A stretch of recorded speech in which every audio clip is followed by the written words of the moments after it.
Mysuru KSIC ಕಾರ್ಖಾನೆಯನ್ನು ಉಳಿಸುವಂತೆ ಒತ್ತಾಯಿಸಿದ ಕಳೆದ 13 ದಿನಗಳಿಂದ ಕಾರ್ಮಿಕರು ನಡೆಸುತ್ತಿರುವ ಪ್ರತಿಭಟನೆ ತೀವ್ರ ಸ್ವರೂಪ ಪಡೆದುಕೊಂಡಿದೆ. ಇಂದು ರೈತ ಮುಖಂಡ ಕಿರಗಸೂರು ಶಂಕರ್ ನೇತೃತ್ವದಲ್ಲಿ ಕಾರ್ಮಿಕರು ಅರೆಬೆತ್ತಲೆಯಾಗಿ ಪ್ರತಿಭಟನೆ ನಡೆಸುವ ಮೂಲಕ ಸರ್ಕಾರದ ನಿರ್ಲಕ್ಷ್ಯ ಧೋರಣೆಯನ್ನು ಖಂಡಿಸಿದ್ದಾರೆ. ಈ ಪ್ರತಿಭಟನೆಯಲ್ಲಿ ವಿವಿಧ ಕಾರ್ಮಿಕ ಸಂಘಟನೆಗಳ ಸದಸ್ಯರು ಭಾಗವಹಿಸಿದ್ದು, ದಿವಂಗತ ನಾಲ್ವಡಿ ಕೃಷ್ಣರಾಜ ಒಡೆಯರ್ ಅವರ ಕೊಡುಗೆಯಾಗಿ ನೀಡಿದ ಈ ಪ್ರತಿಷ್ಠಿತ ರೇಷ್ಮೆ ಕಾರ್ಖಾನೆಯನ್ನು ಉಳಿಸುವ ಬದಲು ಸರ್ಕಾರ ಮುಚ್ಚಲು ಹೊರಟಿದೆ ಎಂದು ಪ್ರತಿಭಟನಾಕಾರರು ಆರೋಪಿಸಿದ್ದಾರೆ.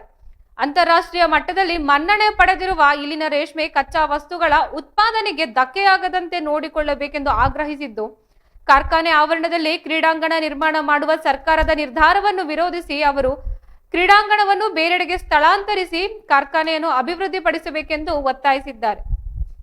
ಪ್ರತಿಭಟನೆಯಲ್ಲಿ ಮಾತನಾಡಿದ ರೈತ ಮುಖಂಡ ಕಿರಗಸೂರು ಶಂಕರ್, ಜನಪ್ರತಿನಿಧಿಗಳು ಮತ್ತು ಅಧಿಕಾರಿಗಳು ಹೋರಾಟಗಾರರತ್ತ ಗಮನ ಹರಿಸಿಲ್ಲ, ಹೋರಾಟಗಾರರ ಮನವೊಲಿಸಲು ಯಾರೂ ಮುಂದಾಗಿಲ್ಲ ಎಂದು ಸರ್ಕಾರದ ವಿರುದ್ಧ ಆಕ್ರೋಶ ವ್ಯಕ್ತಪಡಿಸಿದ್ದು, ಕಾರ್ಖಾನೆಯನ್ನು ಉಳಿಸದಿದ್ದರೆ ಮುಂದಿನ ದಿನಗಳಲ್ಲಿ ಉಗ್ರ ಹೋರಾಟ ನಡೆಸಲಾಗುವುದು ಎಂದು ಎಚ್ಚರಿಸಿದ್ದಾರೆ.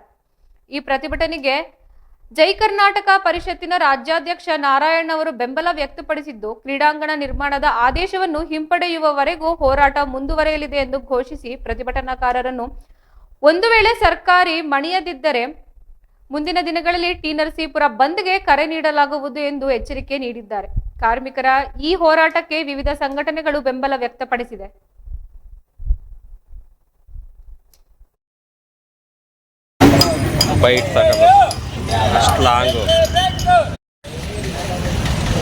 ಇವತ್ತೇನು ನಮ್ಮ ರೇಷ್ಮೆ ಕಾರ್ಖಾನೆ ಉಳಿಯುವುದಾಗಿ ಹೋರಾಟ ನಡೀತಾ ಇದೆ. ಇಲ್ಲಿ ನಾವು ಜಯ ಕರ್ನಾಟಕ ಪರಿಷತ್ತು ಮತ್ತು ನಮ್ಮ ಎಲ್ಲ ರೈತರು ಮಹಿಳೆಯರೆಲ್ಲ ಒಗ್ಗೂಡಿ ನಾವು ಬೇಡಿಕೆಗಳನ್ನು ಇಡ್ತಾ ಇದ್ದೀವಿ. ಏನು ಈ ಕಾರ್ಖಾನೆ ಜಾಗದಲ್ಲಿ ಇವರು ಕ್ರೀಡಾಂಗಣ ಮಾಡೋಕ್ಕೆ ಹೊರಟಿದ್ದಾರೆ, ಅದನ್ನು ಕೂಡಲೇ ಕೈ ಬಿಡಬೇಕು. ಅವರು ಬೇಕಾದ ಸರ್ಕಾರದ ಗೋಮಾಳ ಸಾಕಷ್ಟು ಕಡೆ ಇದೆ, ಅಲ್ಲಿ ಬೇಕಾದ್ರೆ ಅವರು ಮಾಡ್ಕೊಳ್ಳಿ. ಇಲ್ಲಿ ಏನು ಪರಂಪರೆಯಿಂದ ಬಂದಿರತಕ್ಕಂತಹ ಈ ಏನು ರೇಷ್ಮೆ ಕಚ್ಚಾ ಇದೆ ಎಲ್ಲ ಕಡೆನೂ ಕೂಡ ಇದು ಹೋಗಬೇಕಾಗಿದೆ. ಈ ನೌಕರರ ಮೇಲೆ, ಅವರ ಕುಟುಂಬದ ಮೇಲೆ ಮತ್ತು ಬೇರೆ ಕಡೆ ಇರ್ತಕ್ಕಂಥ ಘಟಕಗಳಿಗೂ ಕೂಡ ಅಲ್ಲೂ ಕೂಡ ನೌಕರರಿಗೆ ತೊಂದರೆ ಆಗುತ್ತೆ. ಅದು ಆಗಬಾರ್ದು ಅಂತೇಳಿ ಜಯ ಕರ್ನಾಟಕ ಪರಿಷತ್ ಒತ್ತಾಯ ಮಾಡ್ತಾ ಇದೆ. ಮತ್ತು ಏನು ವರ್ಷಾನುವರ್ಷ ಇರ್ತಕ್ಕಂಥ ಮರಗಳನ್ನು ಕಡಿದು ಪರಿಸರಕ್ಕೆ ಧಕ್ಕೆನೂ ತರಬಾರ್ದು ಅಂತಕ್ಕಂಥದ್ದು ನಾವು ಅದನ್ನು ಕೂಡ ಒತ್ತಾಯ ಮಾಡ್ತೇವೆ. ಇಲ್ಲಿನ ಕಪಿಲಾ ನದಿಗೂ ಮತ್ತು ಇಲ್ಲಿ ರೇಷ್ಮೆ ಇರತಕ್ಕಂಥ ಈ ನೂಲು ಏನಿದೆ ಅದಕ್ಕೂ ಅವಿನಾಭಾವನ ಸಂಬಂಧ ಇದೆ. ಆ ಸಂಬಂಧ ಇರೋದ್ರಿಂದಲೇ ಇವತ್ತು ನೂಲು ಅಷ್ಟು ಗಟ್ಟಿಯಾಗಿ ಒಳಗೆ ಬರಲಿಕ್ಕೆ, ದೀರ್ಘಕಾಲ ಬಾಳಿಕೆ ಬರಲಿಕ್ಕೆ ಒಂದು ಯಾವ ಜಿಲ್ಲೆಯಲ್ಲೂ ಬರೆದಿರ್ತಕ್ಕಂಥ ಆ ಮೃದು ನೀರು ಈ ಕಪಿಲಾ ನದಿಯಲ್ಲಿದೆ. ಅಂದರೆ ಏನು ಸಾಫ್ಟ್ ವಾಟರ್ ಅಂತೀವಿ, ಅದರಿಂದಲೇ ಕೂಡ ಇದು ಇಷ್ಟು ಶಕ್ತಿಯುತವಾಗಿ ನೂಲು ಯಾವುದೇ ಥರದ ಕಟ್ಟಾಗಲ್ಲ. ನೀವು ಯಾವುದೇ ತಗೊಂಡೋಗಿ ಇದನ್ನು ಬೇರೆ ಜಿಲ್ಲೆಗಳ ನೀರಿನಲ್ಲಿ ಬಳಸಿದ್ರೆ ಅದು ನೂಲು ಕಟ್ಟಾಗುತ್ತೆ. ಬಟ್ ಇಲ್ಲಿ ಕಪಿಲಾ ನದಿಯಲ್ಲಿ ಕಟ್ಟಾಗಲ್ಲ. ಆ ಪರಂಪರೆಯನ್ನು ನಾಶ ಮಾಡೋದಕ್ಕೆ ನಾವು ಬಿಡಲ್ಲ, ಅದನ್ನು ಮಾಡಲೂಬಾರ್ದು. ಯಾಕೆಂದರೆ ಇದು ಮಹರ್ಷಿ ನಾಲ್ವಡಿ ಕೃಷ್ಣರಾಜ ಒಡೆಯವರು ಕೊಟ್ಟಂಥ ನಮ್ಮ ಕೊಡುಗೆ ಈ ರೇಷ್ಮೆ ಫ್ಯಾಕ್ಟ್ರಿ. ಯಾಕೆಂದರೆ ಅವರು ಎಲ್ಲವೂ ಕೂಡ ಅಂದ ಕಾಲದಲ್ಲೇ ಅಷ್ಟು ವೈಜ್ಞಾನಿಕವಾಗಿ ಇಲ್ಲಿ ತಗೊಂಡು ಮಾಡಿದ್ದಾರೆ. ಅಂದರೆ ಇದನ್ನು ನಾವು ಉಳಿಸ್ಕೊಳ್ಬೇಕಾಗಿರ್ತಕ್ಕಂಥದ್ದು ನಮ್ಮ ಕರ್ತವ್ಯ, ಅದು ಮಹತ್ವದ ವಿಚಾರ. ಹಾಗಾಗಿ ನಾವು ಈ ಬೇಡಿಕೆಗಳನ್ನು ಹೊರಡ್ತಾ ಇದ್ದೀವಿ. ಸರ್ಕಾರ ಕೂಡಲೇ ಇದನ್ನು ರದ್ದು ಮಾಡಬೇಕು. ಏನು ಕ್ರೀಡಾಂಗಣಕ್ಕೆ ಜಾಗವನ್ನು ಇವರು ಆಯ್ಕೆ ಮಾಡ್ಕೊಂಡಿದೆ ಅದನ್ನು ಬೇರೆ ಕಡೆ ಅವರು ಸ್ಥಳಾಂತರಿಸ್ಕೊಳ್ಳಿ. ಇಲ್ಲಿರ್ತಕ್ಕಂಥ ಮರಗಳಿಗಾಗಲಿ, ಇಲ್ಲಿರ್ತಕ್ಕಂಥ ಕಾರ್ಖಾನೆಗಾಗಲಿ, ಇಲ್ಲಿರ್ತಕ್ಕಂಥ ನೂಲು ತಯಾರು ಮಾಡೋ ನೌಕರರಿಗಾಗಲಿ, ಆ ರೇಷ್ಮೆ ಬೆಳೀತಕ್ಕಂಥ ರೈತರಿಗಾಗಲಿ ಯಾವುದೇ ತೊಂದರೆ ಆಗಬರ್ತಕ್ಕಂಥದ್ದನ್ನು ಜಯ ಕರ್ನಾಟಕ ಪರಿಷತ್ ಖಂಡಿಸಿ ಒತ್ತಾಯ ಮಾಡ್ತಾ ಇದೆ. ತಮ್ಮ ಹೆಸರು? ನನ್ನ ಹೆಸರು ನಾರಾಯಣ್ ಅಂತೇಳಿ, ಜಯ ಕರ್ನಾಟಕ ಪರಿಷತ್ ರಾಜ್ಯಾಧ್ಯಕ್ಷ. ಏನು ಟಿ ನರಸೀಪುರದಲ್ಲಿ ಹೋರಾಟ ನಡೀತಾ ಇದೆ, ಇದನ್ನು ನಾವು ಜಯ ಕರ್ನಾಟಕ ಪರಿಷತ್ ಕಡೆಯಿಂದ ಉಗ್ರವಾಗಿ ಖಂಡನೆ ಮಾಡ್ತೇವೆ. ಏನಕ್ಕೆ ಅಂದರೆ ಇವರು ಆಟದ ಮೈದಾನ ಕಟ್ತಾ ಇಲ್ಲ. ಇವಾಗ ಆಲ್ರೆಡಿ ರೈತರ ಬಾಳಲ್ಲಿ ಮತ್ತು ಕಾರ್ಖಾನೆಯಲ್ಲಿ ನೌಕರರು ಕೆಲಸ ಮಾಡ್ತಾ ಇದ್ದಾರಲ್ಲ, ಅವ್ರ ಜೀವನದಲ್ಲಿ ಇವ್ರು ಆಲ್ರೆಡಿ ಆಟನ ಪ್ರಾರಂಭ ಮಾಡಿಬಿಟ್ಟಿದ್ದಾರೆ.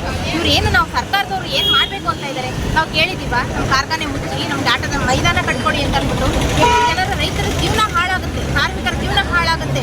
ಈ ರೀತಿ ಖಂಡನೆ ನಾವು ಮಾಡ್ತಾ ಇದ್ದೀವಿ.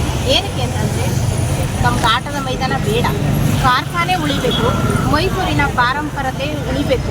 ಇದೇ ರೀತಿ ಚಾಮುಂಡಿ ಬೆಟ್ಟದಲ್ಲೂ ಕೂಡ ಹಾಳು ಮಾಡೋದಕ್ಕೆ ಅವರು ಇದು ಮಾಡಿದ್ರು. ನಾವು ಕೂಡ ಅದಕ್ಕೆ ಕೂಡ ಉಗ್ರವಾದ ಹೋರಾಟ ಕೊಡ್ತೀವಿ.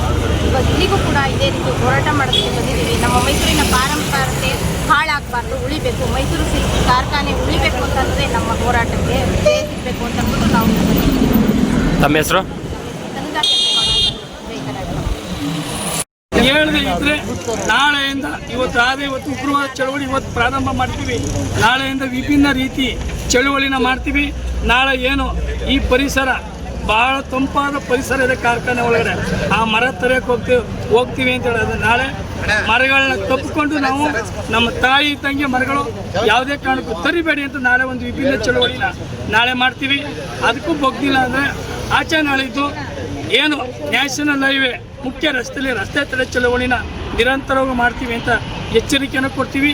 ಇದಕ್ಕೂ ಬಗ್ಗಿಲ್ಲ ಅಂದರೆ ಟಿ ನರಸೀಪುರ ಬಂದ್ಗೆ ಕರೆ ಕೊಡ್ತೀವಿ. ಅದಂತೂ ಸದಸಿದ್ಧ.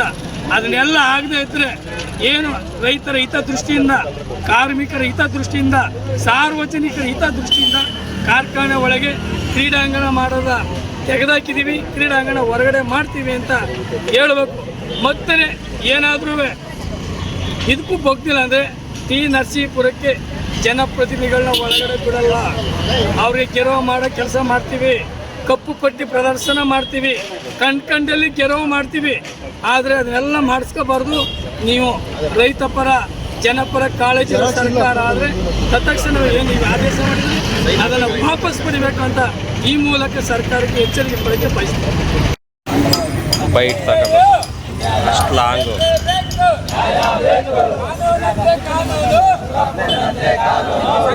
ಬೇಡ